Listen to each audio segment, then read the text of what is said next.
I'll be reading Charlotte's Web by E.B. White, and the reason that this book is banned is because of blasphemy. And I will be reading one of the last chapters. It's called Last Day. Charlotte and Wilbur were alone. The families had gone to look for Fern. Templeton was asleep. Wilbur lay resting after the excitement and strain of the ceremony. His medal still hung from his neck. By looking out of the corner of his eye, he could see it. Charlotte, said Wilbur after a while, why are you so quiet? I like to sit still, she said. I've always been rather quiet. Yes, but you seem especially so today. Do you feel all right? A little tired perhaps, but I feel peaceful. Your success in the ring this morning was, to a small degree, my success. Your future is assured. You will live secure and safe, Wilbur. Nothing can harm you now. These autumn days will shorten and grow cold. The leaves will shake loose from the trees and fall. Christmas will come, then the snows of winter. You will live to enjoy the beauty of the frozen world, for you mean a great deal to Zuckerman, and he will not harm you ever. Winter will pass, the days will lighten, the ice will melt in the pasture pond, the snow sparrow will return and sing, the frogs will awake, the warm wind will blow again. All these sights and sounds and smells will be yours to enjoy, Wilbur. This lovely world, these precious days. Charlotte stopped.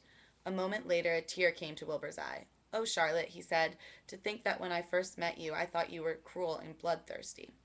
When he recovered from his emotion, he spoke again. Why did you do all this for me? He asked. I don't deserve it. I've never done anything for you.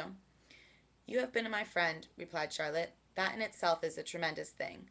I wove my webs for you because I liked you. After all, what's a life anyway? We're born, we live a little while, we die.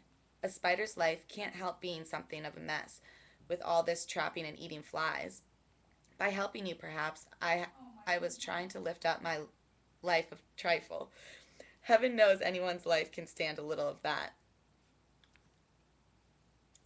Well, said Wilbur, I'm no good at making speeches. I haven't got your gift for words.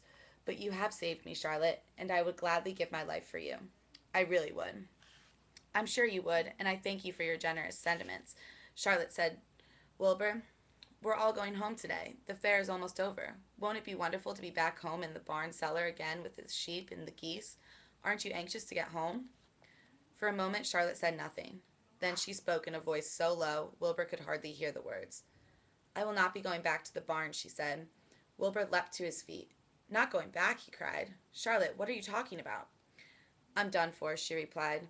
In a day or two, I'll be dead. I haven't even strength enough to climb down into the crate. I doubt if I'll have enough silk in my spinnerets to lower me to the ground. Hearing this, Wilbur threw himself down in an agony of pain and sorrow. Great sobs racked his body. He heaved and grunted with desolation. Charlotte, he moaned. Charlotte, my true friend. Come now, let's not make a scene, said the spider. Be quiet, Wilbur. Stop thrashing about. But I can't stand it, shouted Wilbur. I won't leave you here alone to die. If you're going to stay here, I shall stay too. Don't be ridiculous, said Charlotte. You can't stay here. Zuckerman and Lurvy and John Arable and the others will be back any minute now, and they'll shove you into the crate, and away you'll go.